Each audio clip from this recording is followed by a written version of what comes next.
Thank you for joining us on the webinar this morning. This is our March meeting. And for those of you who don't know me or might be new to the sessions, my name is Shauna Reed. I'm the Assistant Deputy Commissioner of Data Systems. And data systems, again, for those of you who don't know, is essentially a number of different data collection and data quality groups that are within my purview. Many of the team members we will hear from on these webinar sessions and calls. And so today, I'm just going to run through what we're going to tackle. I know that I didn't provide you all an agenda in advance so that you have an idea of what we're talking about today. So I'll just run through and provide you with some clarity, so you can know whether this is something that will, serve you or your groups. So first off, we're going to start off with the data systems announcements. Usually for the data systems announcements, we run through any current up-to-date information, and we provide you with some information that might be helpful for this month or for the upcoming weeks. So we'll run through the data systems announcements first, and then both myself and the managers or the bureau chiefs from data systems will run through some updates. We do have a guest on the call today, Carla Bass. She will introduce herself and a little bit about what she'll be talking about shortly. And then at the end, or for the core of the meeting this morning, we usually have sessions where I run through content and, present a number of different items to you all. But in this session, I wanted an opportunity to have some actual open discussion. So I have a series of topics that are listed out at the end of the session, and I want to get your feedback and some comments around some of the topics and subject matter. I'm going to give you some context around that topic and then ask you for your feedback related to that particular topic. There's a number of topics. I'll show you the list in a second, but we're going to start off first with the data system announcements. So first off, I just wanted to give you some insight into what myself and the teams in the DOE in the data groups, what we're actively working on right now. It is currently a peak time for us. We are monitoring session and some of the changes for the upcoming year, which is huge for us because we have to implement any changes that might be necessary for the upcoming year related to the changes that are relayed during session. So all of the teams are collectively listening in, watching, monitoring anything that's new related to education or technology or some of the program offices that we have.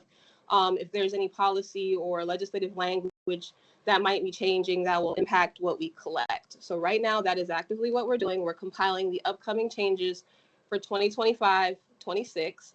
And we have some strategies that we use internally for those changes, those annual changes. One of the things that we do, and I'm talking about this particular item on the agenda this morning, but one of the things that we do is we meet with our internal program offices. There are a number of different offices within the building that help to inform data collection. And so Pedro and his team, they work together to meet with each of those offices in collaboration with the reporting team.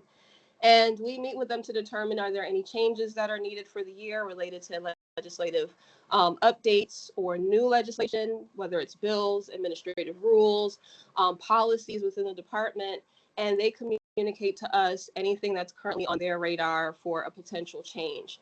And we start mocking up what that would look like for the data elements, for the formats, for the documentation. So that is actively what we're doing right now. So it is a peak time, and we are, also at the same time working on our FAMIS presentations and prep. So currently, that's what we're doing. As far as the legislative review strategies, this year we're trying to leverage technologies and tools to kind of help us review some of the upcoming changes for the year. And you all locally, I don't know what you all have been doing or if you monitor the legislative changes as they come through, but leveraging tools like AI that can maybe go out and see, are there any new changes for rules around education? Are there any new changes around rules dealing with technology? So we try a number of different strategies internally to make sure that we're capturing the full, the full scope of the potential changes that will impact data quality, data collection, or the documentation that we produce online. That is currently what we're doing. And I think it's important for you all to have insight into some of the back end processes and some of the things that we're attempting to do in order to prepare for the 25-26 year. Okay. Next up, I wanted to mention the CMIS user access reviews. Last month, for those of you who might not have made the session last month and are not familiar, we mentioned that we would be doing CMIS user access reviews, which is the student and staff data collection. The name of what we call it is the Comprehensive Management Information System. And that's essentially student and staff data collection. And we are responsible for making sure that the users that have accounts to either DQ2 or on the mainframe, that we're checking with you all locally to ensure that that access is still the same. No one has left, no staff members accounts need to be removed or updated. And we told you last month that we would be facilitating those user access reviews in March. LaShonda, who's leading up the effort alongside myself and Lisa, we are trying to streamline some of those user access forms. Last year, there was some question around what you all need to check off, should or you shouldn't. Does it make sense for me to include this item? And so we streamlined the form, which is why you haven't gotten your email about user access reviews just yet, but you should see those in April. I think we got maybe 1 or 2 emails asking us what's the status, and they haven't heard from us on the user access reviews, and they were checking in. So I did want to make sure that I provided an update on where we are with user access reviews. You should see something coming to you in April, and it would be coming from digital learning mailbox, digitallearning@FLDOE.org. So be on the lookout for that. And thank you for those of you who checked in when you didn't see it to find out the status. I did also want to mention that we've had some interest, I did mention this last month, from program offices. And so we've had some interest in some of the upcoming sessions. I know that you may see us circle back to school safety. Last month, I had an opportunity to meet with you all and talk through some of the requirements for the safety threat management system or portal. We were anticipating potentially elaborating on that session this month, but we've all been really busy with session and haven't had an opportunity to revisit. So I have that on the list as an upcoming session, and I'll be meeting with the Office of Safe Schools to see when and what content they would like to go over, if it's a continuation of our previous session or if there's other items that they would also like to tackle. We also have information around the CTE concentrators. There are some initiatives around that this year, and so the Division of Career and Adult Ed also wanted to meet with you all and talk through a couple of items that are on the radar or that might be coming up soon. So I just wanted to let you know that that's a potential upcoming session as well. Just Read Florida said that they've been noticing some data anomalies or gaps that they want to address, and they also would like to have a session. So I just wanted to give you all a preview of some of the groups or upcoming program offices that would like to have an opportunity to come to this forum and discuss with you all some upcoming changes or updates. As you all know, I believe AskE sent out a notification about survey processing currently being paused. That is accurate. There are some back-end processing that we have to complete, and some of those are running over. So that is why the survey is still currently, processing is still currently paused. So I wanted to make sure that was on your radar. As mentioned in the email that has gone out, as soon as we are aware of when that is going to be resolved and we are able to pick back up and open the survey, we will let you all know. Okay. I know there have been some questions about the survey and potentials for extending certain dates and things of that nature. I would have to work with leadership to determine what that would look like and whether that is something that will be done. Of course, we will email you once we have more information. Okay, so those are the data system announcements. I'm not sure if there's any questions in the chat. Before I move on, let me just take a quick look. The only one you addressed, Joanne had asked if we were going to have an extension on Survey 3, and so you did address that. Okay, perfect. All right, so let's go into the updates. Safety Threat Management Portal, I just mentioned that we had, I think, a good session last month talking through some of the requirements. You all had some awesome questions. Just in the chat really quickly, you don't all have to respond, but I feel like there's still a lot of open questions around that. Can you all even hit me with a thumbs up and let me know. I think we can tackle some of those questions at the end of this session, primarily me recording all of the questions so that I can present them to the internal teams, and potentially in one of these upcoming sessions, we can step through those questions that you all had. So I just want to confirm, thumbs up, you all still have a number of questions related to the safety threat management portal that you all would like to talk through in coordination with the Office of Safe Schools. You guys, and if you don't know how to do the thumbs up, you could just chat in, yes, there are questions. Yes, that'll work too. Thank you. Sometimes it's hard to figure these things out, okay? So what I'll do is at the meetings, the part of the session where we dive into the questions that I have for you all, if you can provide me with some questions. I have some that are already documented from our last session, but I would like to take it back to the Office of Safe Schools so they have some insight into some of the questions that are still outstanding. I see we have some thumbs up, no other thumbs up needed. Thank you guys. We'll circle back to the district questions in a second. My Florida Schools webinar. We have some upcoming webinars that will be sent out to districts. We're shooting for the first week in April or the second week in April, so look out for those notifications, and I will also be asking you all about that in the second portion of this webinar. I want some insight around the usage or the lack thereof. So we'll circle back to that in just a second. But those are my updates right now for safety threat management and the My Florida Schools upcoming webinars. And then I want to go ahead and hand it off to Carla. Carla will be talking to you all about immunizations. Carla? Good morning. Can you hear me? Yes, we can hear you. Perfect. I want to appreciate my colleagues giving me an opportunity to speak with you today about recent changes to the automated student information system, automated data element number 132025, immunization status. I'm not sure if you might be able to pull that up for me while I'm here on the call with you today. So as many of you know, that data element is reported out in surveys 2, 3, and 5.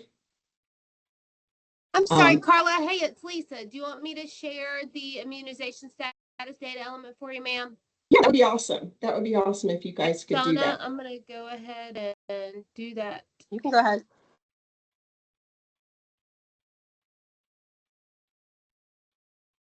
Okay, perfect. I appreciate again this time updates to this data element were presented as a part of the 2024 FAMIS conference. They were messaged out to student service directors and district school health leaders in July of 2024 by our office, but I wanted just to appreciate this time just to answer questions if you have any regarding those updates. And I'll provide my contact information in the chat. Feel free to put questions in there, message me directly, call me directly. If you have any specific questions about implementing any of these codes or applying these codes in any specific situations or specific student record situations or need further clarification, the district should ensure that student immunization records and compliance status reports accurately reflect student information status and meet data element definitions. Just a few general statements before we discuss specific codes and definitions. These data element codes and definitions reflect statutory provisions and requirements.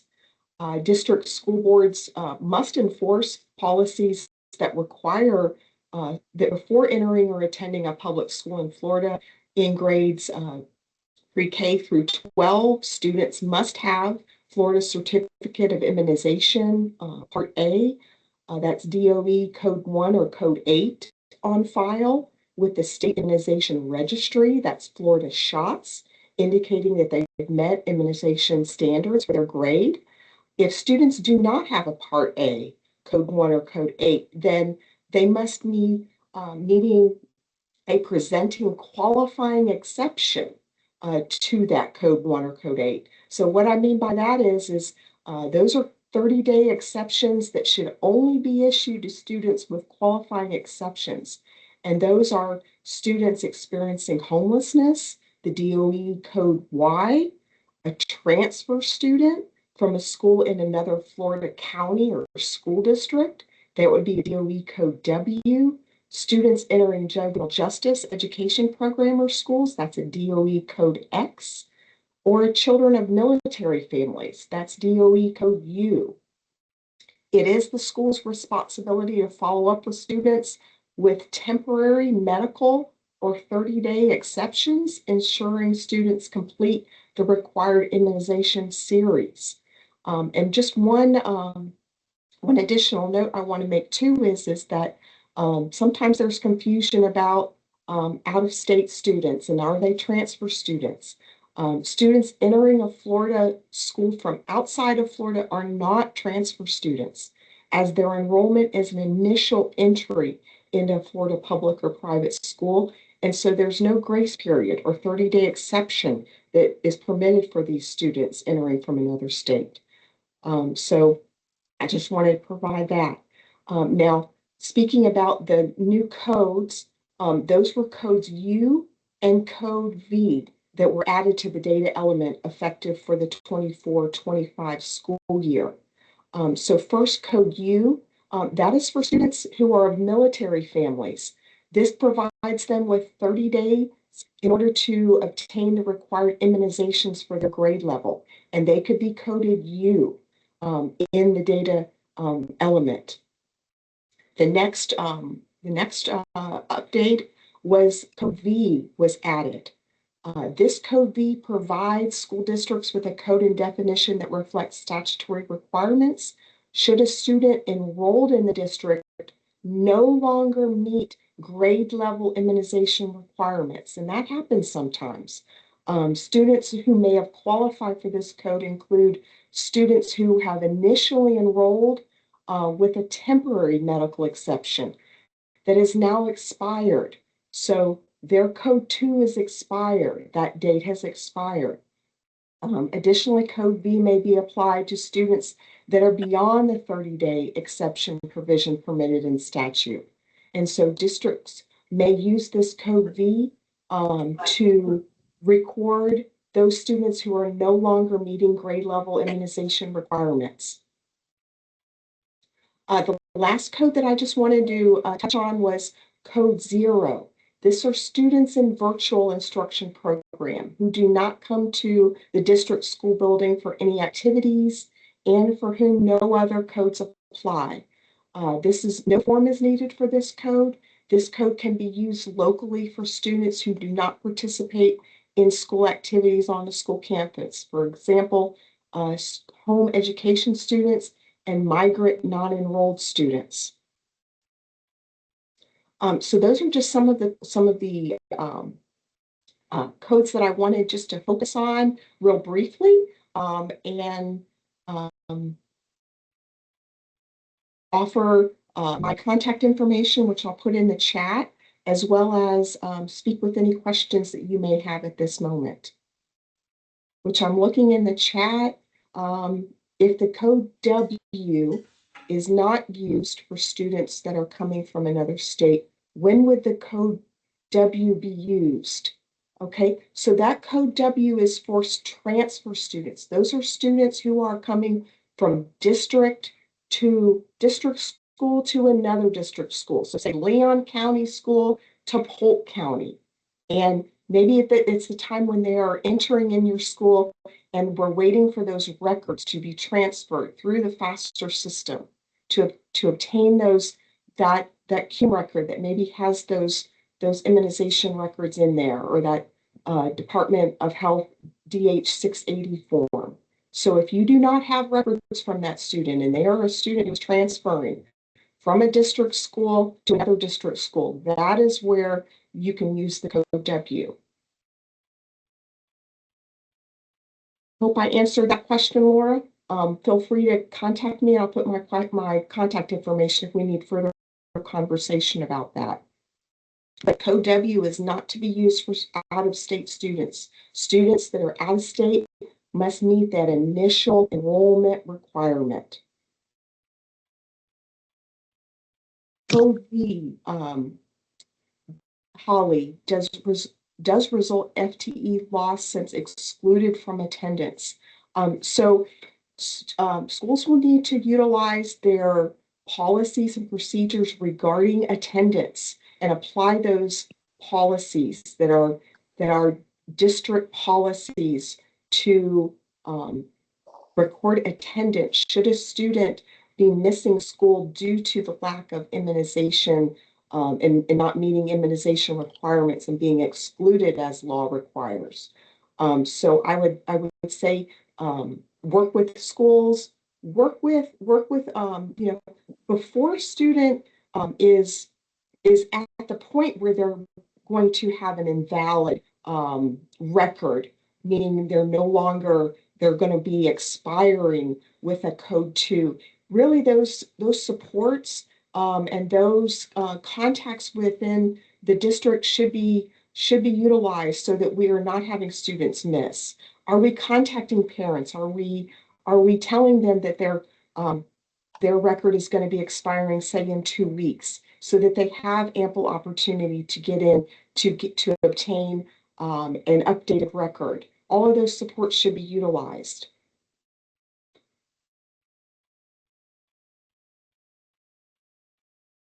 Okay, Denise, so are you saying a student from another state cannot start unless all shots are on a Florida form? Denise, the students must meet Florida requirements. And so Florida requires that students are within the immunization registry. Okay, so yes, they must present a Florida form. That could be a Florida DH 680. That could be a Florida DH 681, which is a religious exemptions. But yes, they must meet the initial requirements in law to enter in a Florida school. Okay. Jennifer, question, does this include private schools? Private schools must meet immunization requirements. Yes, there is law regarding the immunization requirements, and students in private schools must meet Florida requirements.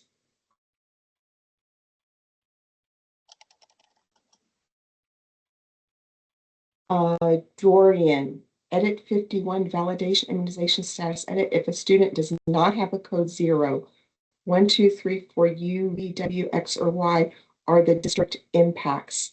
I'm not sure I understand the question. Students must have one of these codes there, and the student must meet definition. So if you're having a situation where you're unsure of which definition they meet, please reach out to our office. Carla, can I jump in there for the edit? Lisa, Pedro, if you have any input on the impact for edit 51, that would probably fall in your area.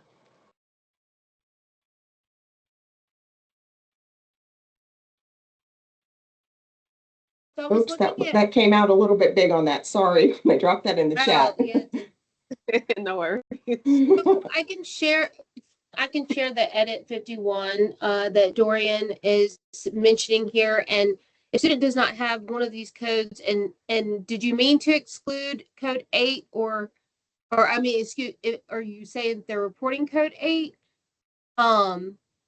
If survey period is 2 or 3 in grade levels, kindergarten, the matched student demographic information record, and there's at least one matching student course schedule work, the immunization status must be one of those codes. Mhm. Yeah, Yes. we're finding that that is- schools just don't correct the data. So I want to know, what are the impacts when schools leave this error? Because it's a validation. So I know once it goes over to the other Yes. department, they run different reports and things off of the information. I just want to be able to communicate that back to our program office. When this data is not captured, what are the overall impacts? They're not reporting any code for this data element. Yeah, they'll see this as an error, but they won't go and modify it, and we send it, and then this edit remains. So I will tell you that since it is a state validation, the data is still going to get loaded to the database. So they're not getting a reject error. They're just getting, hey, double check this, make sure this is accurate Correct. as you're submitting the data to the database. Now, Federal, state. Carla is, receiving data quality reports to look at the data that's being submitted to the department. And, Carla's basically asking everyone to make sure that we're reporting this as accurate as possible. So are you saying that you're sending this back to your program areas within the district to say, hey, double check this, let us know if it's correct or not, right? Right. And if from they don't, Well, from Carla's perspective, once she uses this data on her report, if that information is not collected, how does it affect her data quality reports? Are those students just not counted? Because it's one thing for us to say, hey, you don't have to worry about it. We don't know the impacts to the program office when they start running their reports at the DOE. I would say I'm not seeing it to this level. Obviously, I'm seeing, total number of students in each coded to So- each. So Carla, I think the question too is, okay, since ours is a validation error, they're still getting the data loaded to the database. And if the district is reaching out to the different program areas within their district, say, hey, make sure our immunization status data element is accurate. This information is being reported to the state. You should be reporting it as accurate as possible. What are you doing with the data, even if it's at the total level? So if we say one district, let's just say electoral reports, 100 ones, 200 twos, 300 threes, etc. You're taking that data, and what is there any federal reports? Are you submitting this to the Department of Health? And I think they're looking at that data correct? So the Department of Health annually receives our Survey 2 data for kindergarten and 7th grade. Okay, and then they use that data, and typically they may do on site what they call a status validation surveys, where they'll go and individually go to districts and schools to ensure and validate the data. Okay, pull random records to ensure that what we're reporting to them is or appears to be accurate. Okay, obviously they're not pulling every record. It's almost like the Department of Health is kind of doing their own audit on They- the data that we're supporting. We're being reported do.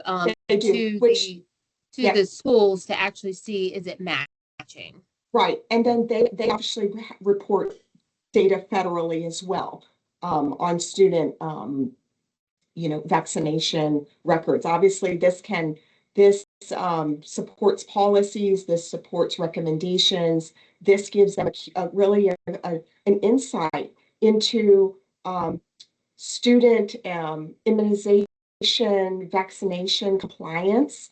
Obviously, many of you may be aware of measles outbreaks that we've had across the nation. And so this really gives us some insight into how our students and the compliance of our students with state immunization requirements, and how they are looking at it from a state to national level. So that's why accuracy is extremely important at all levels. And anybody that maybe has gone through and had a recent outbreak of measles within their school and their district, thinking of my South Florida friends, is, the timeliness and the accuracy of immunizations cannot be overstated. Okay, that is one of the things that is pulled immediately. There are these reports to see how many students are say having a religious exemption to a vaccine. All right, thank you, Carla. I think that the point is, one, we require everybody to report everything as accurately as possible as you're receiving. This validation is a state validation. The data will be loaded to the database. Please make sure it's as accurate as possible, because there is potential Department of Health audits that could come into schools. And Carla, you've provided your information in the chat. So if anybody has any other questions specifically to ask regarding this data element and edit, they can reach out to you directly or through our office. You can include ASCIIs. Dorian, does that answer your question? I think we need to move on with our time that we have allotted here. Absolutely, it does. Thank you. All Thank right, you thank very you so much. much. Okay, I'm going Katie, to did stop you have sharing. something? Katie, did you have a question? I saw you came off of mute. Well, I just, with any of these items, I definitely see where a lot of these folks are going here in the chat, or even Dorian. We can only ask the folks at the school level to update the data. And oftentimes we like to have some sort of ammo to say, well, like, obviously everybody knows reporting to the state accurate data is important. Like, that's a given.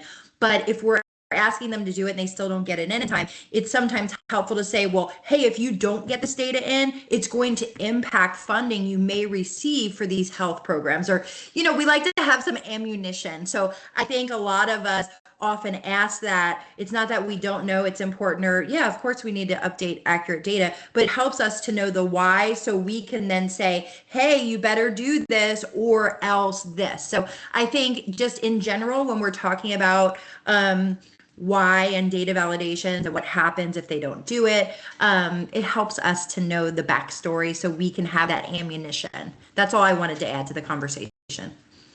Absolutely. Thank you guys. That was great. We see that there's some additional questions, so Carla will take those questions. Lisa, were you going to say something? Yes, I mean, I do see people asking about Code B and, how it impacts FTE. And of course, if your students aren't meeting the attendance and membership requirements for survey reporting, then yes, it would. I could see, yes, if they're not in attendance and meeting attendance and membership because of due to immunizations, then they can be reported for FTE. So basically, I think what the district is saying, hey, that's kind of hard for us to take away FTE when we're providing instruction and services to kids just because they might miss some days to get their immunizations taken care of. I think that is probably the bottom line for the districts. Okay, we got it. Lisa, you're next on the list. Recent data quality gaps in Code B. Okay. So I wanted to talk to you guys about some examples. I mean, we've had a few things come up. I think in our last webinar, I'm sorry, do you want me to share my screen? I mean, not share my screen, share my camera. Okay. So at the last webinar, we talked about a little bit of like survey reopening and getting some data submitted to the department accurately. And I, I think that the district's response to me were, hey, are you reaching out to the districts that are having some of these issues directly? And I am, we are. So we've had a couple things between last webinar and this webinar that we've had to reach out directly to districts, say, hey, we need to correct this, what's going on? Talk to us about it. Maybe you need to reach out to different schools or and get some data submitted. But there was one item that came up that I really wanted to talk to everyone about. I'm going to share that data element, if you're okay with that, Shauna, real quick. Or Yeah, go for it. yeah. Okay, so I'm going to share grade promotion status. So I wanted to talk to everybody about this data element. This data element is collected. We did not have a data quality report for grade promotion status, but the Bureau of PK-20 Education Reporting and Accessibility, PARA, does report this to senior leadership out to the legislature because they're basically seeing the promotion of students within districts. And there were a lot of Z's being reported. So promotion status not applicable. Use this code for a PK unless PK student is promoted to kindergarten for students in continuous progress school to have not been promoted. I know I ran through that fast. For students enrolled part-time in District 71 and for students in grade 30 and 31. As we're working in the database rollover right now, we're working with the program area that owns this data element to look at restructuring that code Z. Or refocusing it, maybe edit it, not to the point where it changes the definition of code Z, but maybe have some further definitions and explanation of that, because basically Para sent up a bunch of reports regarding grade promotion status for different grade levels, and it looked like in the districts, kids weren't getting promoted. And it just did not look right. We've reached out to some of those districts and talked about it. And we have now implemented a data quality report. It's in the process of being programmed, and we're going to start providing that to the program area. So when Para provides this information to leadership, we're not hurriedly running around trying to get the data updated or follow up with the data with the districts. That the program area is going to start looking at this data during our data quality runs each week during surveys. In the surveys in which it's collected, which is for survey 5. So I just wanted to reach out to everybody and really, mention about this data element, this data quality report that we have coming up, and that you probably will start hearing at either survey 5 this year, 24-25, or survey 5 to 25-26, depending on when we can get it programmed. I'm hoping 24-25. And then the program area will start reaching out to the districts with the data quality report that we provide to them, each individual district to review for accuracy. So that was what I had for today's webinar. If you have any questions, please reach out, let me know, reach out to askease@fldoe.org, FTE class size at FLDOE.org, or MSID at FLDOE.org regarding anything. All right, that was my time. Everybody, I hope you have a great day. I didn't see any questions, so I just double checked, and I don't believe there are any questions for me in the chat. So thank you so much. Thank you, Lisa. I will mention that we are getting, from the leadership level and the leadership perspective, we are getting called into meetings, Lisa and I, to speak to the quality of some of the things that are being collected. And similar to you all, we collect this information on the behalf of the program offices in the department. And in some instances, we're not sure if it's accurate, if it's a typo, if it's a data anomaly. And so we will be talking about that as part of our meeting focus in just a second. Strategies and things that we can do to help support quality of the data that's collected locally. And like Dorian mentioned, you might actually see things that are issues that are flagged for the schools, and they're not actually fixing them. And so we want to have some conversation around that, because we are being asked, what's happening, what's going on here. And so, we are sometimes limited in what we can say, because it's basically what was reported from the district. And so we are trying to work collaboratively to see if we can assist with some of the things that are being found through some of the conversation. Like Lisa mentioned, when things are brought up to us from leadership, we will present it to you all so you can kind of hear the scenario. But we're trying to work to see if there's anything we can do to help support some of the data quality gaps that we're finding. It's not, hugely, wildly data gaps all over the place, but there are things here and there that we are finding or that are being presented to us. And so we're going to just bring them up in these calls. And if you all have any insight into ways that we can assist, I ask that you bring that up when we get to the district discovery session in a second, and you provide your recommendations on things that maybe we can do in collaboration with the districts to support cleaning up some of the data quality. Go ahead, Katie. Shauna, can I call attention to a comment from Desmona Hale in the chat? I do, since Lisa's signing off on her part, I have heard this multiple times about the Ask Ease response times has improved greatly. Have you guys been making a conscious effort to make some improvements in that area, or are we just lucky? The answer is yes. Yes, for sure. Yes. And it's all the mailboxes, really, at a minimum, providing a response to acknowledge that we received your email, even if we're working on, it's really hard from our perspective. We are the compilation group. We pull all the questions, some that are around it, reporting, some that are actually program office questions. And so us trying to navigate getting the questions to each group, sometimes they linger. But if we at least acknowledge the receipt of the email and, you guys see that we're providing status updates, that is something that is a priority for myself as well as all of the groups. And so I appreciate you saying that, because we have been working towards making sure we provide a more responsiveness. And we understand that you all ask for things and you really need an answer.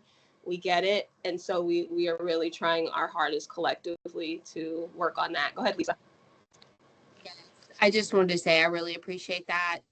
We have definitely made an effort. We've got staff data, email account, K-12 verify, FTE class size, MSID, Ask Ease, my mailbox, Pedro's mailbox. So we have definitely been trying to get better about that and work with all the program areas if we need feedback too. So that I really appreciate it, guys. Thank you so much. Yes, we definitely appreciate that. Thank you. All right, next on the list, we went through the DQ2 student pre-flight usage report that we reviewed last month as well. And we have seen some increases in usage from a number of districts. So I would like to say thank you that are participating in. Sorry, someone come off of mute potentially. Yeah, let me go ahead and mute everyone. Sorry about that. Hang on, you're gonna have to unmute again, Shauna. Okay. All right. And so we are seeing an uptick in the usage for DQ2. So I did want to acknowledge that and say thank you for those of you who were not using it initially, that we presented that spreadsheet. And I know you all checked me last month and said, look, Shauna, we're not all using it because our SIS systems are doing a great job of checking our data quality. But we did discuss that we wanted to see what, have you all begin running through the usage of DQ2 just to make sure it's working as expected. As you all know, Dana Kazi and team, as well as in collaboration with Lisa and myself and a couple of other teams, we're working diligently on the transition of DQ2 student from pre-flight into production. And, we really want to see that you all are utilizing it to make sure there's no gaps, there's no issues with the edits, there's no things that you all are running into. We want to try to address that now. So for those of you who are now submitting that weren't submitting before, thank you very much. We wanted to acknowledge that. And talk about those districts that are making an effort to utilize that system as we prepare for hopefully piloting and full launch. So please, we will be monitoring. I'll show an updated report in the next meeting so that we can kind of see the full view of what the increases in data submissions, and show that we're on a good path towards transitioning, because we're ready. We're working really hard to ensure that the back end is updated as well as the UI. And so we'll probably have more of an update in the next session or at FAMIS. Okay, so thank you all very much. Someone asked in the chat, can there be a session at FAMIS for DQ2 for beginners and how the process works along with documents? That is a wonderful question. Absolutely. This year, you'll see for our sessions that we have introductory sessions where we gear towards new MIS staff or anyone that either wants a refresher on content that they may have already been working on. You can attend those introductory sessions, and then we have advanced sessions that we'll have at FAMIS that are geared towards maybe not necessarily going into the weeds on the introductory topics, because you all may already know that for those of you who have been working on it for years and years and years. And we'll jump into the more advanced topics, the updates, scenarios that are a certain level of difficulty. So we've really taken the time this year to reevaluate our presentations. We'll talk about that in the next couple of minutes. But yes, there will be a session for beginners for DQ2. Yes, we're going to start talking about pilot opportunities for DQ2.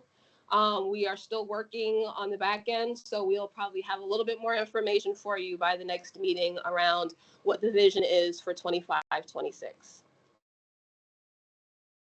All right, so I don't see any more questions. I'll move on to Chen. Chen, did you want to go ahead and talk about Appendix T? Yes. Okay. Good morning, everyone. This is Jenny from FID team. For today, I just want to revisit an item we discussed a while ago. Although we talked about this previously, but I think it's important to check back in to ensure sure we are all aligned and on the same page. So this is regarding Appendix T.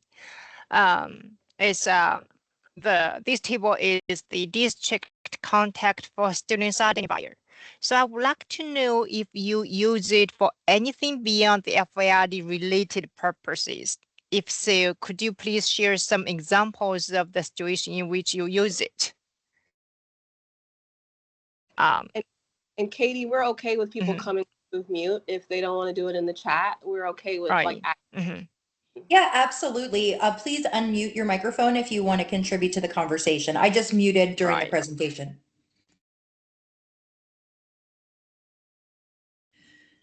So is anyone using the Appendix T for something outside of, what did you say, student identifier? Yeah, the FAID. Okay, So I'm what seeing Chen, crickets in the chat Mhm. here. I've had some districts contact us or use that list to contact us specifically about shared FTE. Shared And FD, okay. yeah, and I think sometimes it's associated with that sharing of that FLE ID. But when they Mhm. get those reports back, it's most times they're either asking for an update to the FLE ID or it's something that's occurred after the survey to where we've Mhm. merged and they want us to either release the FTE or confirm that they're the same students or not. Gotcha. so can I ask a quick follow-up question to that? So if we were, because initially what we were attempting to do was to condense our contact list. Currently, we have a contact list that we use specifically for FLEID, but it resides in the application. All that information is only accessible for people that have access to the app. And so I remember and recall that some of the districts said, but some of us use it that don't have access to FLEID. We don't think you should get rid of that list. And so we keep revisiting it. Like, is this something that we need? Maybe not for FLEID, but for some other purpose. And it sounds like shared FTE is the primary Mm-hmm. usage for this particular appendix. Okay. So Chen, did you have any other follow-up questions?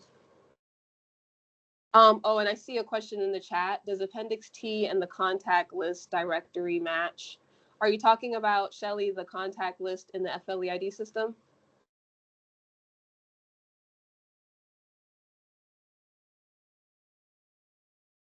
Shelley? Yeah, Shelly, if you are talking about does Appendix T match with the contact list in the FYI application? The answer is no. We compared, we see there that there are some overlap between these two tables, but there are also some contacts that's on one of the contact, but not on another. So they are no, not 100% match. so it's not the same list. Right. And I guess the ultimate question is if we were to remove it to where it was publicly accessible, that would be an issue. Yes. Okay. So there you go, Chen. Gotcha.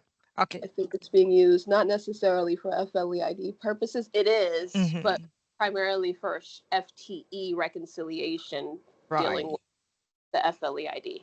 Mhm. Okay. That helps us.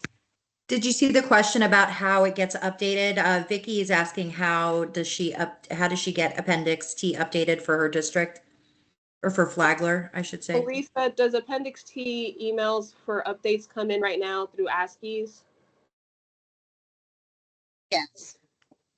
Okay, so at this time, if you have an update to Appendix T, go ahead and send that to ASCII's. It says that they've asked with multiple requests and still has not seen it updated. So we'll take that one back. Okay, got it. Thank you. District was that? So Missy one- there was from Leon County, and then Vicky, are you from Flagler? I don't know where Yeah. Vicky's from. Yeah, I think Vicky's Flagler And Missy is Leon. is Leon. So check on those. All right, thank Okay, you. so now, yep, based on the information I collected, I think for the the contact in the FID application is mainly for the FID verification. And near match resolution on this kind of data FOID data quality stuff. And then this district contact list on Appendix T is mainly for the shared FTE or district collaboration to resolve any shared FTE issues. They are served for different purpose. Okay. Okay. All right, so we'll take and we'll let you know if we have any updates related to Appendix T. It's less about student identifier, it's more about FTE affiliation. So I got it. Okay, thank you so much for all your inputs. Thank you. That's very helpful.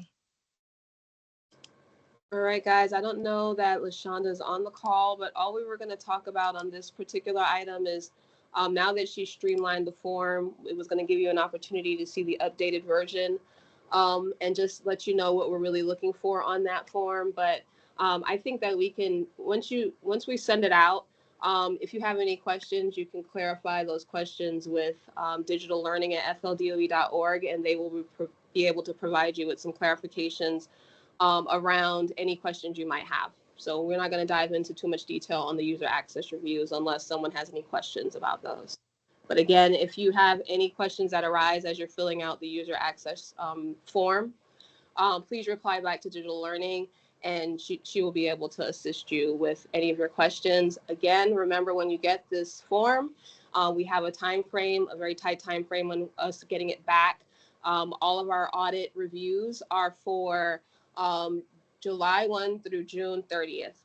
And so we need to ensure that we have at least one user access review for PII systems. We have recently updated it to 2 reviews per year. I know you guys are going to be sick of us emailing you, asking you about your user access, but for compliance purposes, you may hear from us twice a year because we do have a requirement that PII systems should be checked for their user access at least twice in the year. So we're going to hit you with that one in April, and then we'll start the twice a year for 25-26. Are there any questions on user access reviews before I go into the next portion of our session? The user access reviews, what systems do that apply to? It's primarily student and staff, so it's relating to the mainframe, how you guys access the data on the mainframe, and then DQ2 for staff. Okay. So who all is accessing the DQ2 system and who all is accessing the mainframe for student data. Okay. Okay, great question. Thank you. Any other questions, guys? All right, so we're going to go ahead and move into the district discovery session. Like I said, usually, oh, what is PII? Thank you. I'm so used to talking in code language that I don't even realize it. PII is personally identifiable information, and it's essentially the inclusion of identifiers and student information combined. So, for example, your FLEID, first name, last name, date of birth, if it's contained within a system, that is considered PII. It's considered PII in general. So when we say don't send PII in an email, that would consist of PII, first name, last name, some sort of identifier, your date of birth that's revealing who you are and the ID associated with it. Okay, thank you for that question. And any of you all, if we, say acronyms that we're so used to saying on our end, and you're like, what is that? Please do ask us in the chat because we do use acronyms pretty regularly. And so I like that. Thank you. All right, guys, so usually at this point in the session, we dive into some subject matter or topics that we want to provide to you. But in this session, one of the things I told the teams is we do a lot of talking. We present a lot of materials. And I really want this to not only be us presenting to you all, I want it to be an open discussion forum.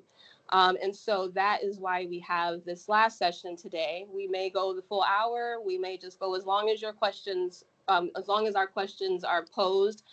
We may or may not exceed our 2-hour limit today or hit it. I'm sorry, we might not get to the 2-hour limit, but I wanted to throw out some questions for you all because I did explain earlier in the session that right now we are reviewing the changes for 25-26. but we're also heavily working on FAMIS conference materials, presenters. And so I really wanted to pick your brain in this portion of the session. Katie, did you have anything before I go into the next? No, I'm just ready to help moderate questions and things. Okay, so this is an open discussion, so I will ask that if you have a question, you can go ahead and come off of mute. We want it to be orderly, so I don't know, Katie, if you have any specific way of approaching that, raising their hand and then calling them, I'm not sure. Yeah, so if they raise their hand, if they want to unmute, and then if they just have a question, they can put it in the chat. Before we jump in, some questions are already coming in just in general. Any idea on when the course code directory for 25-26 will be available? Oh, Lisa. Okay. Lisa, you got it. All right. So sorry, go ahead. If you want to unmute, raise your hand. If not, we'll go through down the line on the chat. Oh, good. You guys have questions before I even got to the section. Let's go ahead. Hit me with the questions.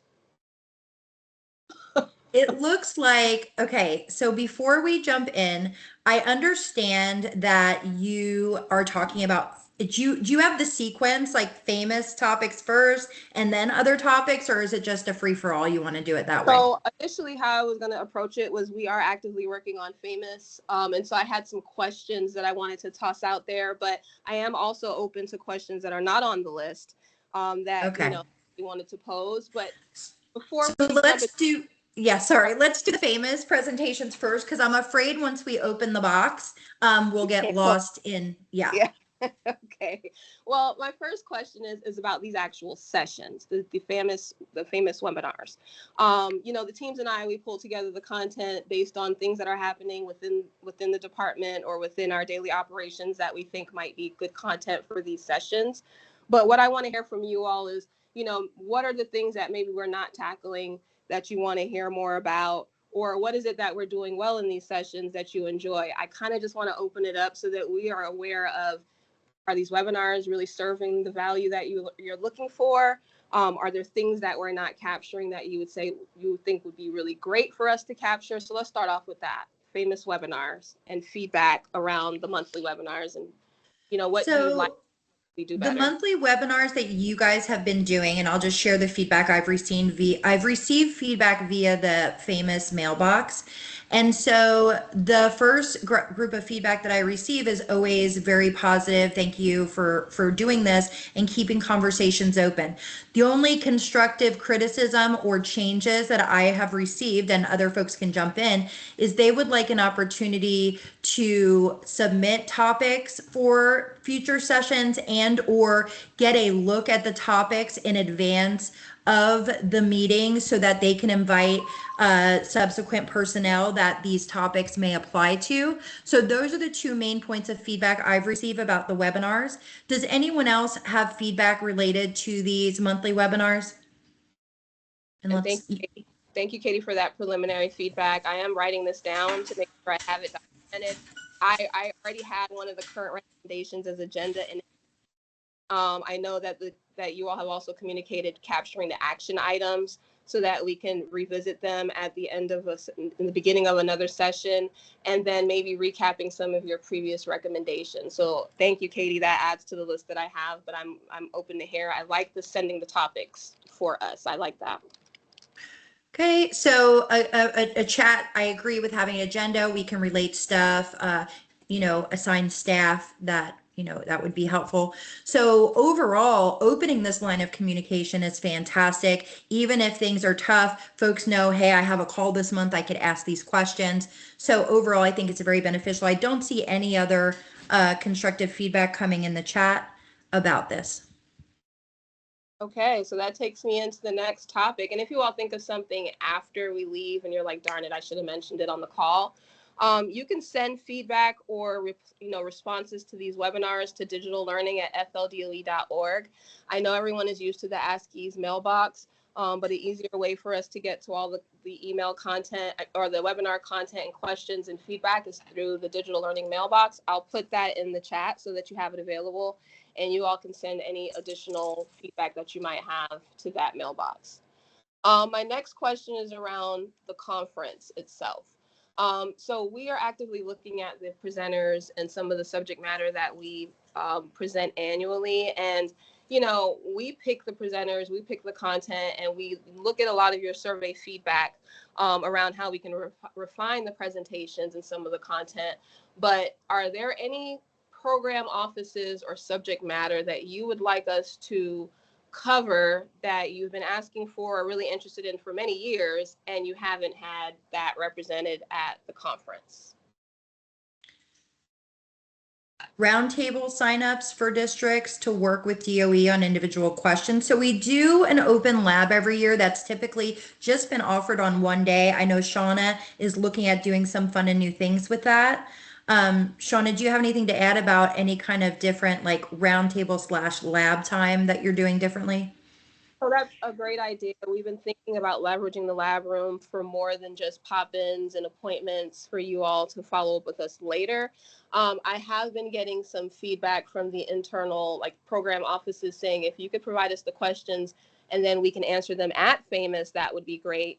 I think what ends up happening is some of these questions have very involved research and we need to look into the scenarios and we can't necessarily answer in the session.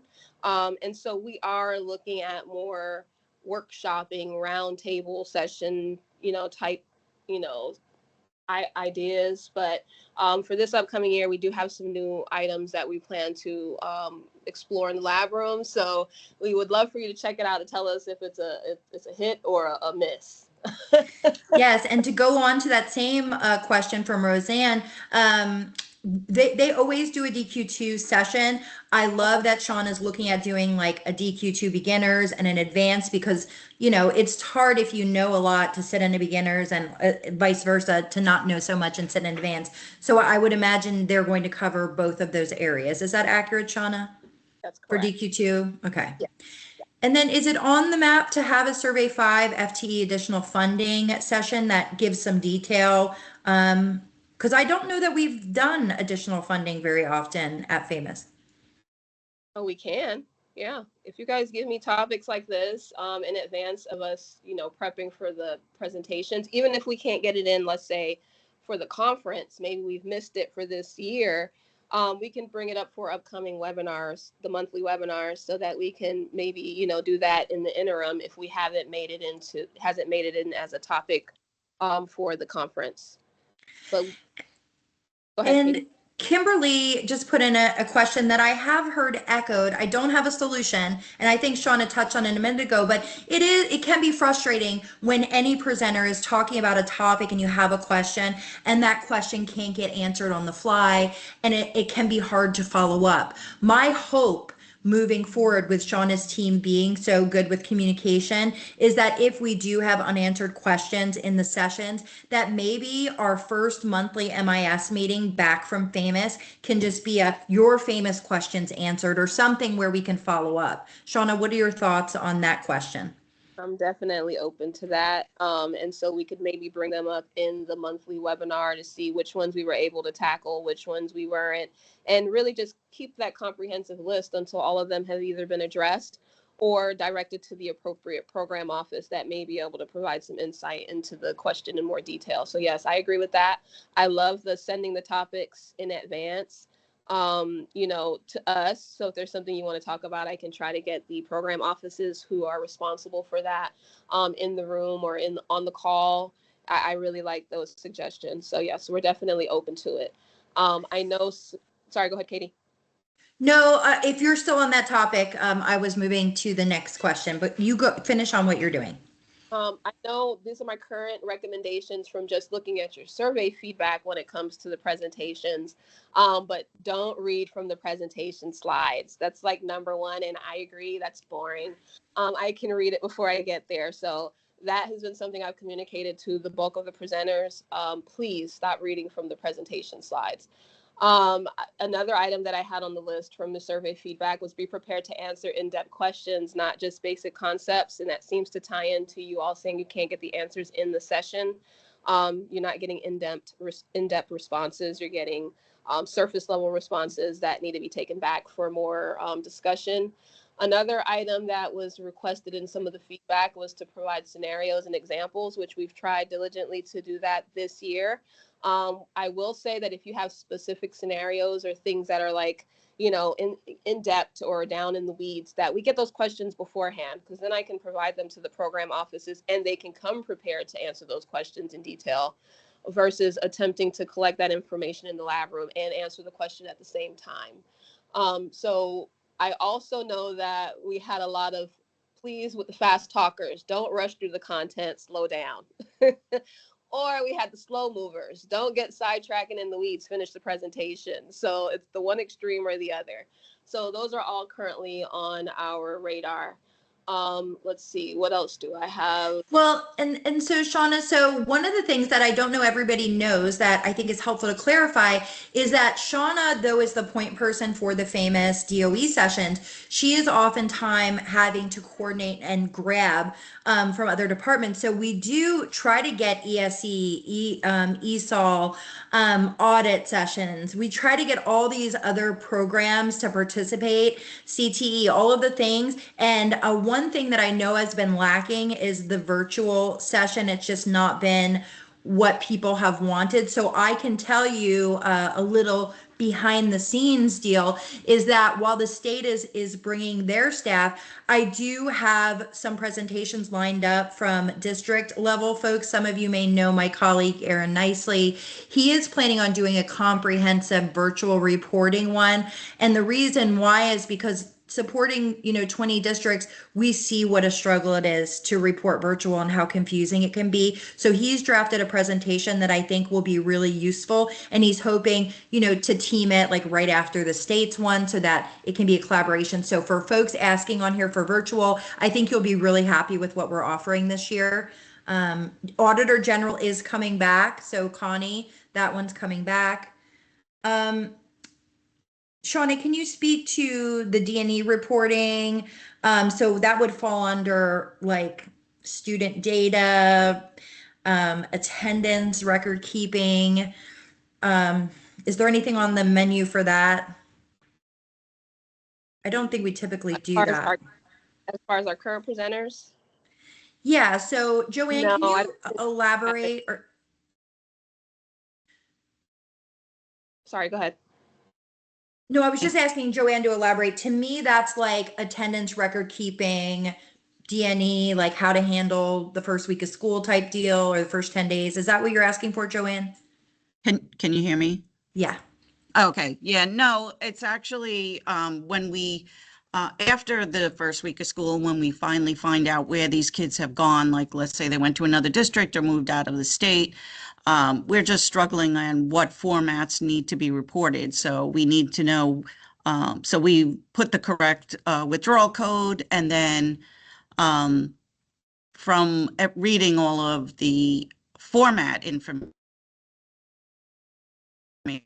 anything that needs to go to your school.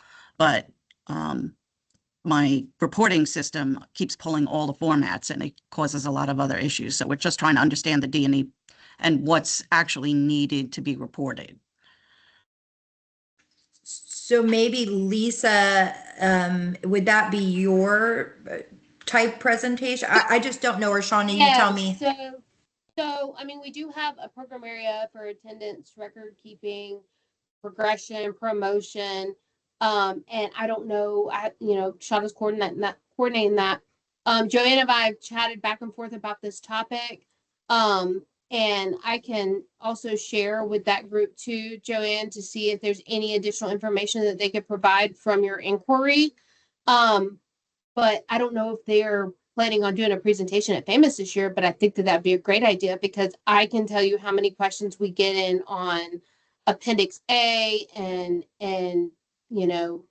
that could be potentially really helpful, or that's something that we could look at elaborating on in either our student or one of, because we're in maybe our student staff presentations. So And I think that fits back. in. Oh, sorry, Lisa. No, I was just gonna say, I think that's something I could take back and discuss with Shauna, and we can go further from there. And I think that fits in with Shauna's goal of some of these beginner level sessions, because oftentimes FAMIS is centered around those legislative updates and those big program changes. But sometimes we forget that there's stuff that maybe doesn't change a lot, but there are some anomalies. And so I think that that's a great suggestion, Joanna. And if Shauna and Lisa have that on their list, maybe we can find a way to incorporate that.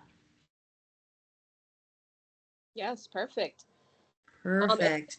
If for some reason, like, we can try to incorporate it into our presentation, but if the program office is willing to come in and meet, I don't have them currently listed as one of the offices that are presenting, but we can always, let them know that there's a need for this conversation. And if they can't make it to the conference, bring them as presenters on the monthly webinar so that we can still fill that gap, even if they can't make it to the conference. And then Lisa can capture whatever is possible in her presentation so that we're actually hitting those points. Perfect. And Natasha has a great suggestion. And Natasha, Shauna unfortunately wasn't able to make last year's FAMIS conference. So I don't know how many of those questions from last year that we captured. But Natasha suggested, like, hey, could we, ahead of this year's FAMIS conference, could we review the questions that came in surrounding these topics and make sure that there's been a resolution or an answer? Like, for example, she remembers something similar to the question we got about DQ2.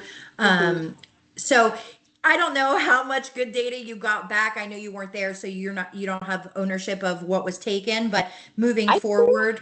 I do think you? we might have something, but I'll have to get with the team to see. But I don't think that that's a bad idea. And if we have that information available, then we can definitely recap it before the session.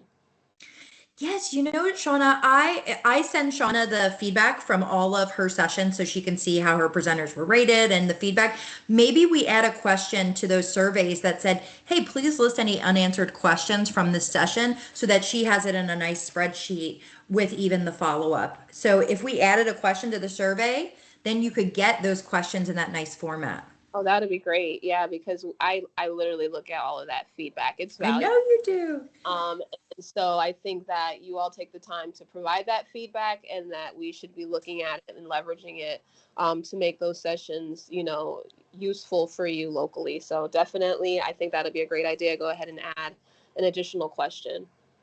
I'll put that on my homework. Now, as far as staff reporting, I noticed they put, can anyone knowledgeable in staff reporting? So who's your staff reporting expert that you can send? We're having that conversation internally as well.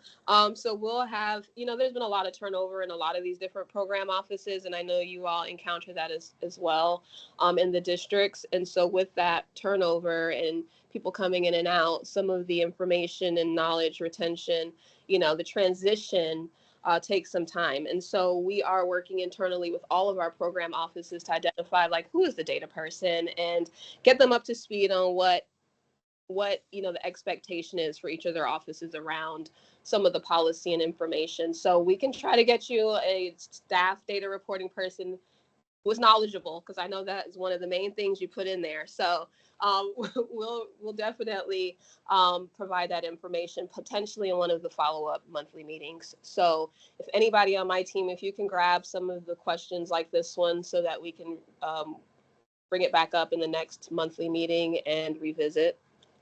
Perfect. Shauna, was there anything else you wanted to glean about the FAMIS conference from this group before we continue on with our topics today? I think you all gave us a lot of good feedback. If you have anything else you can think of related to the conference, the presenters, the subject matter, open questions that don't get answered or that you're having trouble getting answered, and lab room preferences on what we do in there, I am open to hearing what you have to say. So no, I think we're done with that particular item.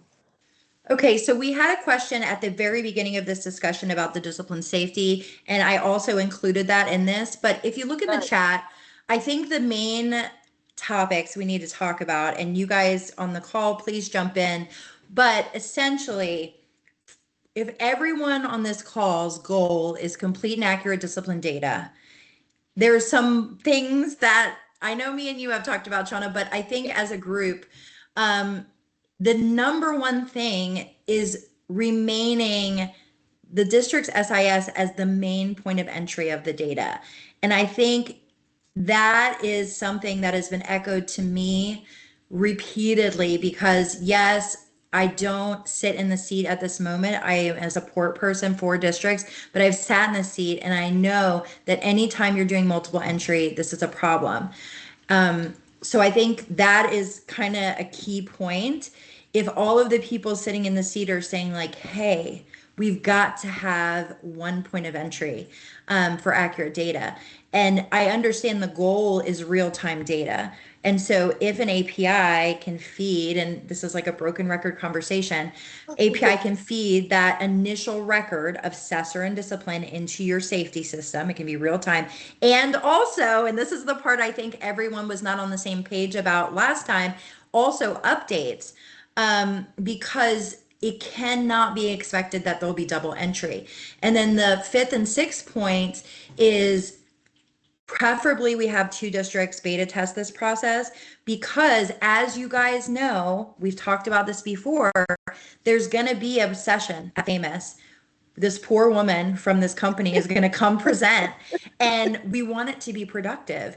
And if we don't get these issues resolved before that, I'm afraid that it will turn into just a complaining session, which is not good use of y'all's time. So is there any movement, Sean, and we'll start with these questions and then of course we'll get more. Are there any changes, movement, updates on these points here that we have requested?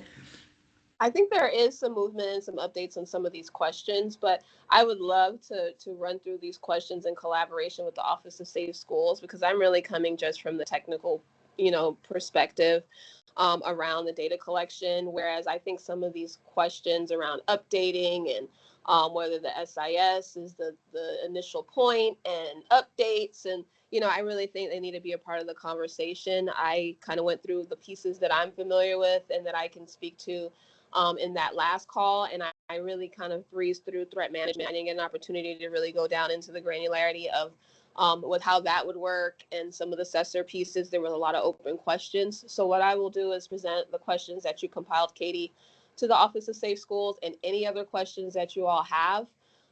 If you put them in the chat, I am literally taking these questions and working directly with the Office of Safe Schools. And so, in the next meeting that I have with them, we can run through all of these questions and give them an opportunity to have some time with you all to talk to you about how that would work. Yes, and put those Sorry. questions in the chat, folks. So I see some questions coming in. I agree, Laura, if we could have 2 or 3 pilots of the main SISs in the state, this way potential issues can be resolved. And it's my understanding that you are under a legislative timeline for your threat portion. So I understand we're going to talk about threat in a minute. And I understand there are constraints. You have a specified go live for threat. So I understand because Elizabeth is saying like, hey, these same concerns that Katie has would be for the threat as well. Our users spend a lot of time. They already built something in their SIS and now they're going to be asked to do something different in yet another system. So it sounds like Kimberly, SIS being the main point of entry has to be the priority. I think that's going to be echoed throughout the state when it comes to this data. As people who sit in the seat and deal with data, the minute you ask people to do something more than once, I say it screws data accuracy by 50%. I mean, easy. But please put in your comments. I don't want to be the only one that is sharing information. I talk to a lot of districts, and that's the only reason why I started with that point. But please add your questions. That's great. That's a great starting point. And some of the questions mimic some of the things that I already had on the list because we do have these conversations internally. And so definitely, if you can include your additional questions along with Katie, we'll make it a priority. And I'll get with the Office of Safe Schools to see if they would have an opportunity to walk through some of these items in more detail and answer some of the questions. Because I do agree with you, Katie, we do not want the presenter on the first term session to get bombarded because really the goal of that session is to walk through the system at that point. And some of these questions should already be answered and addressed, or at least we have some insight into, what the expectation is. So I definitely agree. and that is exactly what this forum is for. I don't have an issue with questions and following back up. If I don't know, I'll say I don't know. But we're trying diligently internally to talk through and resolve any of the questions that you all bring up. So having them available is important. So I I see similar questions going in. Is there any other questions besides what we've already addressed that she's going to take back that you want to ask now in related to threat or safety, either of those systems? Because I definitely want to make sure all the questions get recorded.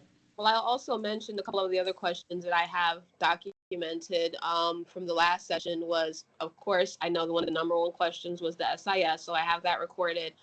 I know there were some questions about what's going to be collected on the survey versus what's going to be collected in the system. We also had questions about implementation dates, timeframes. When can we anticipate vendors being brought into the loop? So I have those questions already currently documented. And then, of course, you all have been asking about, will you be a part of the testing process? And so that is currently what I have. Is there anything else? Any other open questions that Katie didn't already tackle or that another staff member hasn't already added to the chat? Let's see. Yep, nope. People are saying that's a great list. Now, Ashley says the best way to update who receives email from Sensor notifications. I know it's not AskEIS, but I'm not sure to who to contact. How do they get updates? How do they get their email updated on that Sensor notification? Would it be Julie's team? Who does that? Actually, it should go through ASCIIs and then they forward it to the appropriate Oh, perfect. internal technical team. So you can go ahead and send that via ASCIIs and they will forward it to the team that manages the Sensor notifications. Now there's some confusion. Laura, I like your question, but let's clarify. So there's two implementations that we're talking about. We're talking about a safety system, that data, that's one set of data. And then there's the Sensor data. Yes, that's a reporting. So are they both supposed to go live August 2025? I know, isn't safety like legislatively bound to do that, or am I misunderstanding? The deadline date that you have, that the August 2025 date, that is for both safety and for threat Oh, management. okay. And so that is something that we are also actively talking about, when specifically for each one, the training, the testing, that kind of thing. So yes, that date is for both, not just for the one. Oh, perfect. Okay. And so I think what I can do on this one is compile the list. Katie, I can get all of the questions that I have on my list, your list, and then you could maybe, if you would like, send it out and see if there's anything else that we missed. And Okay. then if I get an opportunity with Safe Schools, I can meet with them to see if they have an opportunity to meet with us on the April session. That would be huge, because wouldn't that be nice if all of the questions were resolved by our sessions at FAMIS and we could just learn how to use it. Right. So that would be fantastic. Perfect. Okay. I don't see anything else in the chat about threat. So do you want to move to My Florida Schools? Yes, I do. I did mention to you all that we have some upcoming sessions for its webinars for My Florida Schools, and I just need some insight. We're seeing that a lot of the schools are not claiming their profiles. And from the department side, we preloaded all of the district MIS staff into the system. And then the schools are supposed to be working with district MIS to get added to this system. Like, tell me, what are the issues right now with My Florida Schools and some of the things you're encountering with schools claiming their profile, if any?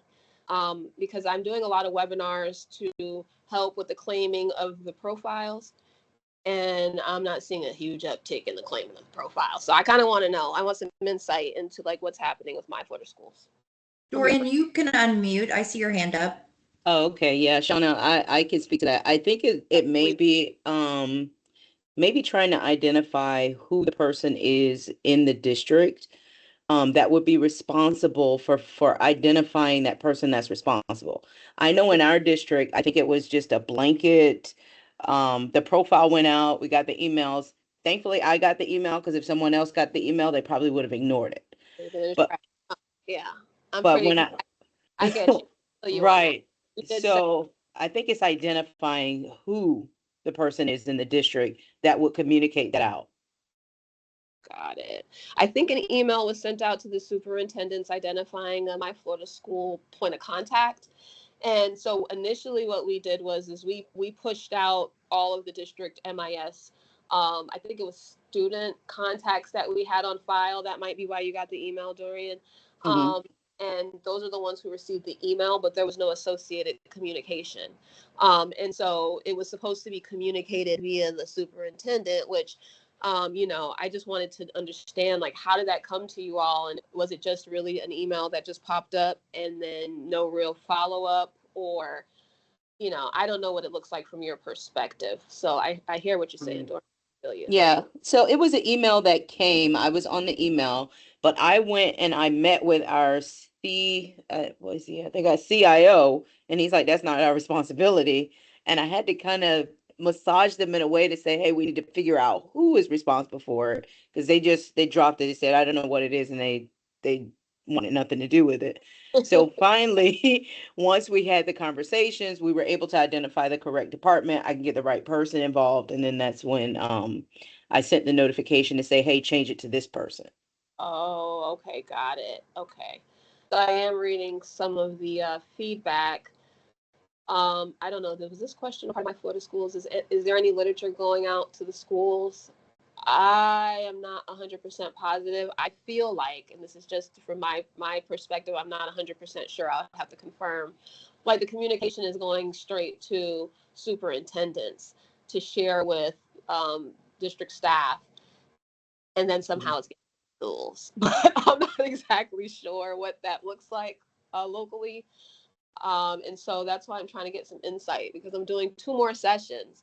But if we're not addressing the issue with why people are not claiming them right now, just having sessions is not going to address claiming of profiles. It sounds like no one's taking responsibility because it's new. So maybe having the super identify to you guys, provide a list of who is the person, and the districts will have to get it sorted out. But like Dorian said, sometimes you try to do something and they're like, no, that's not us. And that's it. That's as far as it goes. Oh, okay. So really the step 1 is identifying who in each district is responsible for the facilitation of adding users, communicating for each district. That would be the starting point. And then I spoke to Polk County also, because we were just trying to figure out what to do. Okay. And I think one of the biggest pushbacks from our district is they said some of those on there were not our schools. What? Yeah, that's Right. So what they did is, because I guess it's an out-facing application. yes. So ours went to, I believe we sent it to our foundation, and they Okay. took responsibility for it. And I think Polk County sent it to a similar department. Got it. So it's not even necessarily the staff on this call or the teams on this call that's managing it. It might get, assigned to someone else. Correct. Okay, I gotcha. So let me see some of the questions. I see the frustration from the schools about the teacher and the student numbers not being accurate. And I can speak to the teacher and student numbers. It's reflective of reports that are currently available on the web. And I probably can provide some more information on the source of some of that information, but I don't know who the right people would be for me to give it to. So I got to figure out first who are the primary contacts, and then I can send out some information about the data points. Let's see. Shauna, from the state's perspective, even though there's private schools on the list, like, who's responsible for updating this? Is it the district?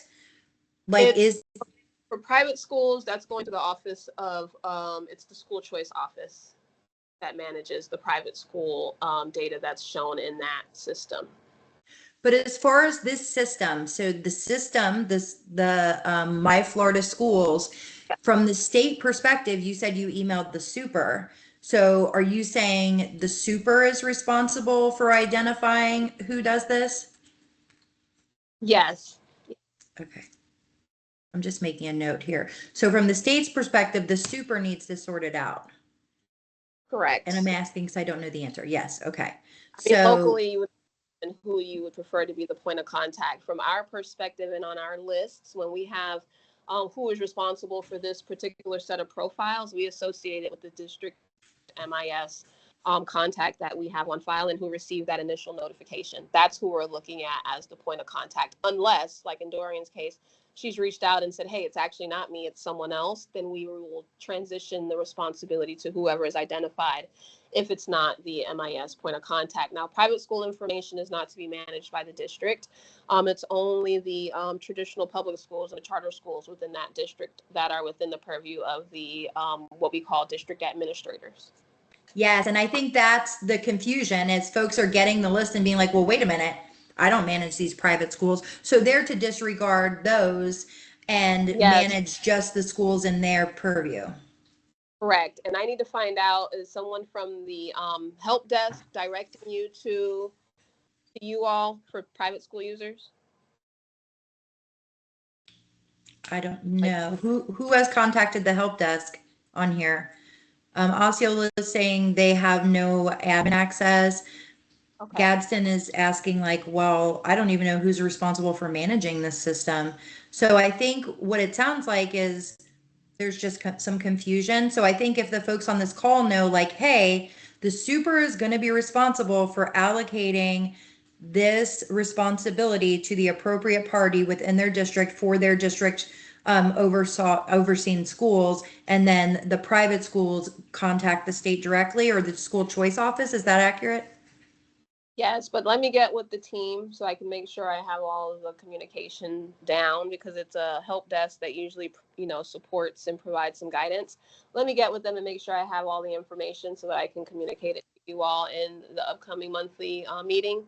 And then the districts oversee charter schools as well. Yes, as far as adding them, the schools themselves can manage their profiles. And so really what we've been utilizing district admins for is to help with adding the access. The actual schools themselves can manage their profiles, but I feel like this requires some additional conversation. Like, I think we need to have a session on it, perhaps in this meeting, or you guys can attend the webinars, but the webinars are not answering these questions. The webinars are literally just talking about how you utilize My Florida Schools, but it looks like we need to talk more about some of these things that are not being addressed, so that those webinars can be more successful. And Missy Atkins has her hand up to speak. Missy, you want to unmute? Didn't unmute. We got 2 phone calls yesterday from 2 private VPKs telling us that DOE told us to add them to the system. What?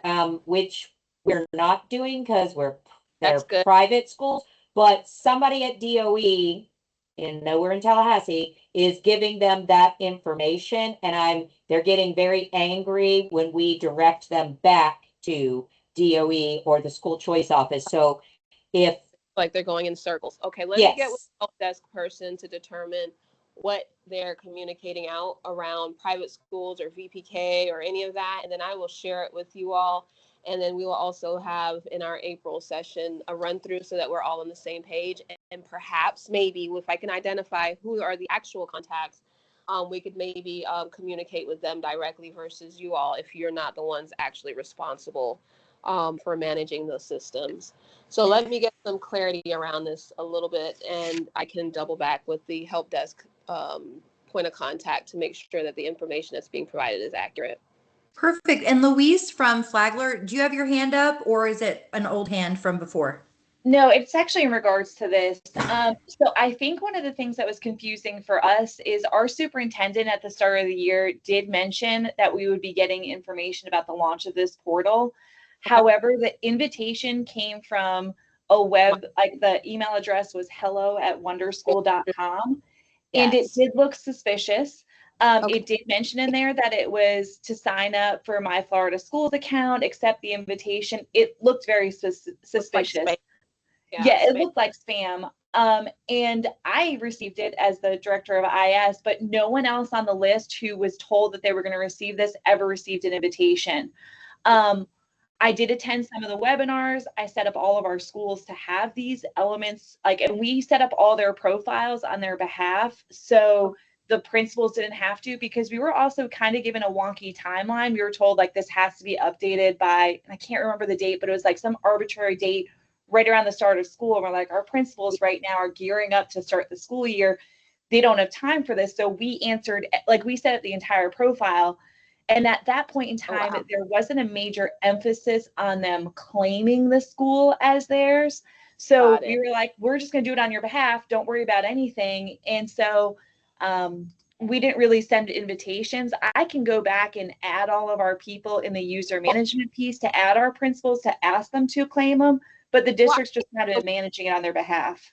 Aren't you claiming them since you're updating the profile on their behalf?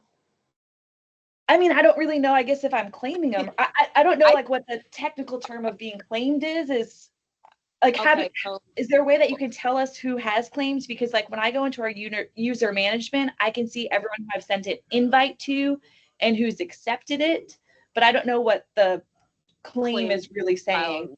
Really means. Okay. So this is great. You all are answering my questions with your questions on why this is not the usage or the claiming is not as high as they're anticipating. So claiming the profile is essentially going into the profile and making updates to it and saving it. So everyone gets a profile using MSID information. It's also using some of the data points from some existing reports that we have that are published to the web. So it's a compilation of data points for your district. And when you go into the profile and make edits to that profile, it's essentially claimed. Someone has gone in, they've started modifying the profile. That's how we identify that someone has, it's not just our pre-populated information. Someone has gone in and is actually populating some of the items that we couldn't populate. So that would be a claim profile. But with that being said, many of you all, if you don't have any context on My Florida Schools, what it is, we probably just need to spin this out into another conversation and clarify some of this in a little bit more detail. But I appreciate your feedback. And I do agree that there has been some confusion around who's going to be in the system, what is actually even claiming a profile, who is expected to do the work, and so I'll work internally with the help desk staff member to ensure, or staff members to ensure that what's being communicated is accurate. You shouldn't be getting calls from VPK that are being directed from the DOE. That's inaccurate. You shouldn't get requests to add users that are private school users if you are a district admin. That is also inaccurate. So if that is something that's being done right now and communicated to you all, that's inaccurate. And I will work with the internal team to make sure that that doesn't continue to happen. And then I will work to have a session with you all in April, maybe a small portion of our April webinar, to run through what I came up with after your feedback. But I do have some upcoming webinars within the next week or so. And so if you do plan to attend those, what I will try to do is the ones that I can tackle in those webinars, I will attempt to tackle in that call. And so I won't ask you to come again if you've already gone to the first 7. But, if you, I'll try to tackle some of those, because that is leading to the issues that we're seeing. There's a lot of confusion around the process. And for the folks on the call, is there a link or something to like directions on, for maybe a new person when there's turnover in the district? And I don't ever go to those calls, so if you publish them in the call, I apologize for asking again. But is there something we can share with this group that would point them to some directions, or no? Yeah, so online right now, there is a landing page on the website. Let me see if I can pull it up really quickly. Yes, I can. Hold on one second. And I apologize for interrupting. I just wanted to also share one of the things that's kind of frustrating as someone who is going in and updating is there are some elements that, like when you go to update the school profile information, such as like the start times and other elements, it doesn't even show up on the profile when someone goes and looks at it. So it's like, why are you asking us for information that's not even going to be publicly made available? And sometimes it doesn't stay. So despite saving it multiple times, it changes, but I'm like, I guess I really shouldn't care because no one can see it anyway. Well, that's weird though. Okay, so the first question is, I need to know what it is you're saving that's not being saved. That sounds familiar, like a bug that has been presented. So I'll put that back on their list for them to review. And then it not showing up. Yeah, that's that's pointless. Yes. So it's I can double check and see if it's supposed to show up, and if for some reason it's not. So that's great feedback. So let me put that down in my notes. It was like the one that says which hours are open for your regular enrollment. So our start and end times, every time I put it in, I hit save, it just reverts back to 12 a.m. to 7:15 a.m. And I'm like, that's really not our start times, but fortunately it's not published anywhere. So I just don't, I stopped editing it, but I'm worrisome that the day that it does get published, that someone's gonna be like, you guys are open at midnight? Cool. So. Okay, I'll take a look at that one and see. All right, thank you so much. And feel free to contact me. I'll put my email in there. I don't mind talking about this because I look at it, very infrequently, but every time I see an email come through, I'm like, let me just check to see if our stuff is up to date. And then I fix it and then it doesn't change. So. Okay, yes, please. That would be wonderful if you can.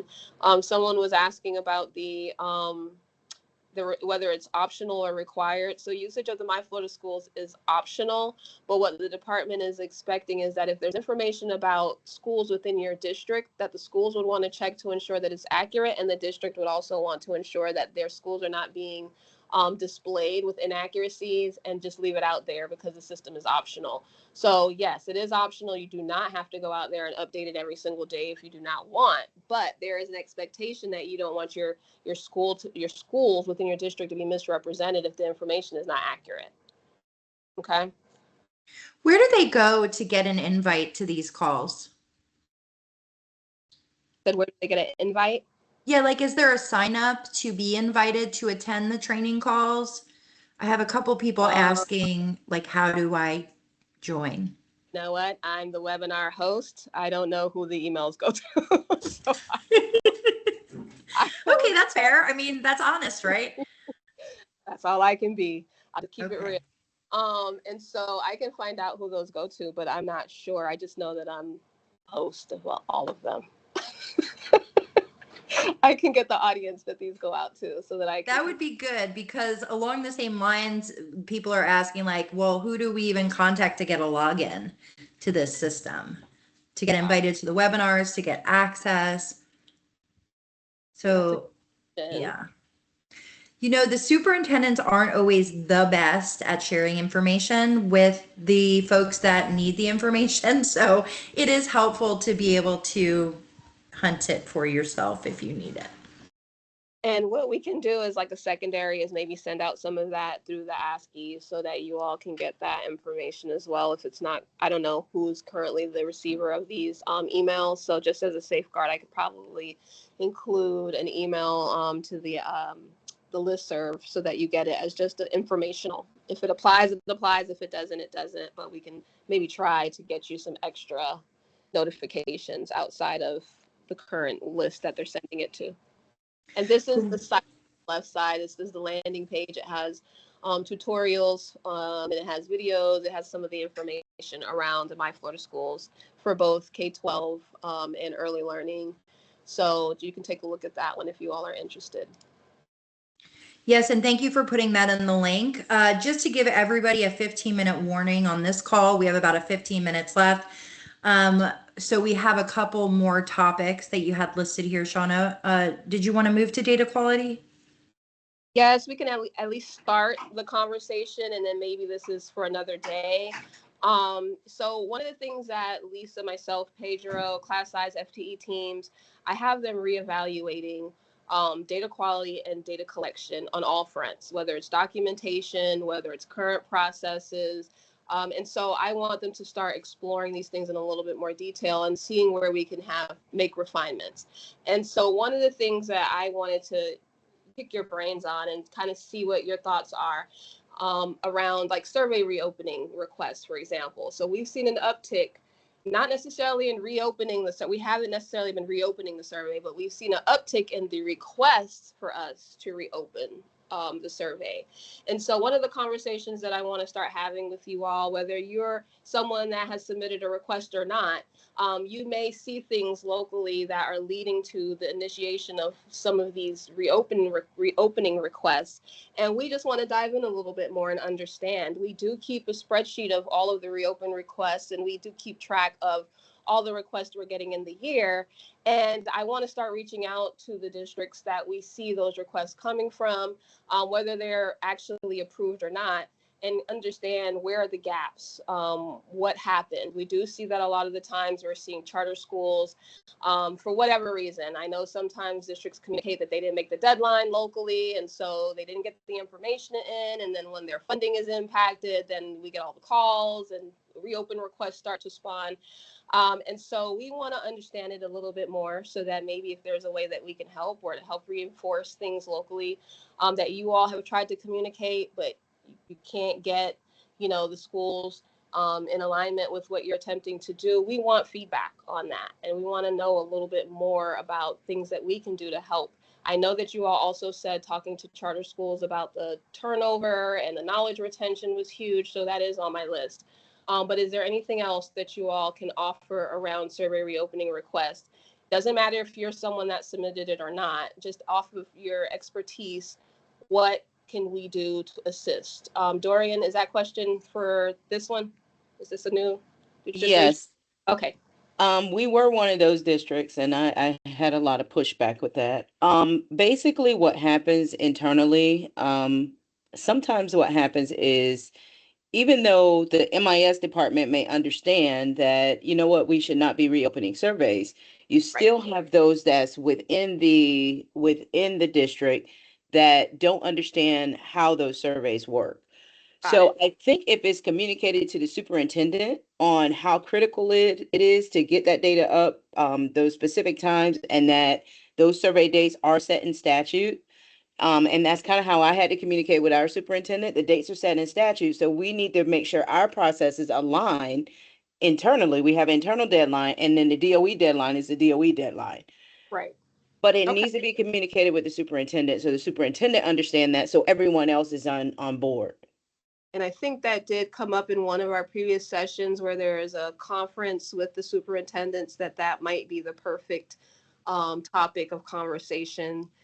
If it's not myself, then Andre, then someone can communicate the importance of that at the superintendent level. So I appreciate that. So, and to add to that, Dorian, this has been and Shauna as well, this has been an ongoing discussion FAMIS has had with Florida Department of Education, specifically Andre and Shauna, and they've been very receptive. Is the problem is the top down. This data is not a priority. And while I recognize that a lot of times the priority is related to instruction and what's happening in the classroom, and that's where resources are allocated, oftentimes at the school level, even data entry folks or those folks responsible for the data are pulled in 25 different directions, being able to get back to their office if they have one at the end of the day to do their entry. And oh, sorry, go ahead. No, I was saying I got it. Yeah. Yes. So I think having, the Florida Association of Superintendents meets every year in Tampa, having representation there from the state, FAMIS would be willing to participate in communicating just how essential, starting with leaving the data entry staff alone during that survey period. Don't pull them for hot chocolate day. Don't pull them for field day. Don't have them cover the front desk just for that, time, because that is what is actually happening. And then as far as I have districts that I support where the MIS people can send out emails to the programs all day long and no one holds them accountable for not getting the work done. So the MIS are screaming from the rooftops because they're the ones that understand it, but there's no repercussions for not getting it done locally. So those are the big ones that I see, but it all goes back to Dorian's point of with the superintendent being like, no district, this is a priority and the schools have to fall in line. So that's kind of like a really a pain point for me that, whenever we've gone to FAMIS every year and Andre would say, we need data quality, I'd be like, we want it too. Yeah, let us do our job, so anyway. Right. Okay, Anyway, so soapbox. trying diligently in the district to do that, but there are other groups, there are other people in the district that you have to work in collaboration with, and they may not know the urgency or feel the urgency like you all do. And then there's you've made a big point, Katie, because that's my big thing is what are the repercussions for not completing that? There's And so none. we need to dive into that as well, because it puts a lot of responsibility on the MIS staff. And we're contacting you and we look at your data quality and it's like, well, we're trying and we've communicated that out and there's no responsiveness. But then also the importance of what you're doing to this, communicating that to the superintendents is also really important. And I see staff turnover. Yes, because honestly, and I can speak for this when I even worked in Manatee County as a district employee, that anyone who's any good at their job as a data entry person is leaving to do something else in the district because A, it doesn't pay well, B, they're not treated valuably. So I feel like there's such a bigger issue here at hand other than just like, hey, let's make the data better. Data. It's really a problem just with the system. So superintendents, there needs to be some communication there, and then also valuing the data clerks who are doing a lot of the entry, also acknowledging some of the turnover that happens.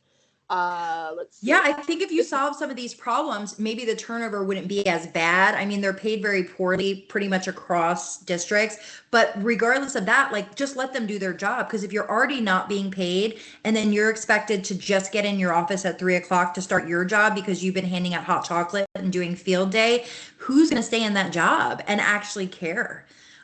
So a lot of times they leave the first opportunity they get. So really the data clerks would just love to be able to do their jobs. Like, stop pulling me.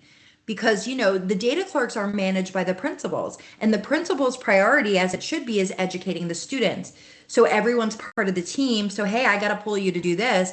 But then there's this conflicting priority of data accuracy. And so it's a challenge for everyone. But I think you could get a lot of traction if you do involve the superintendents in the conversation.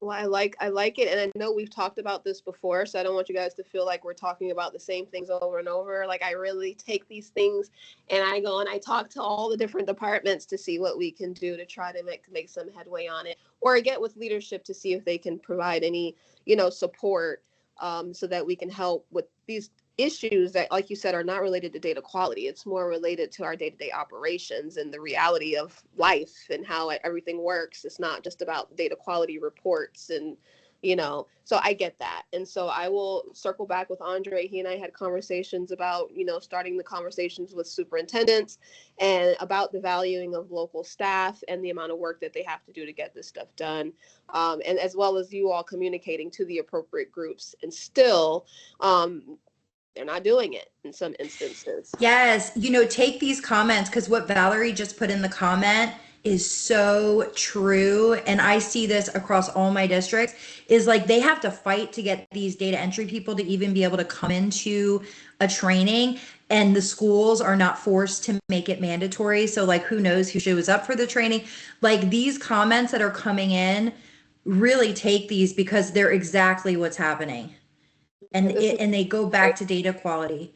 Now, I did see one that I do want to talk about, but we can't go into too much of it now because we have 5 more minutes left. But I did see one saying that many of the data quality reports go to the district departments and not us. We don't see it. I literally just had that conversation with Lisa this morning.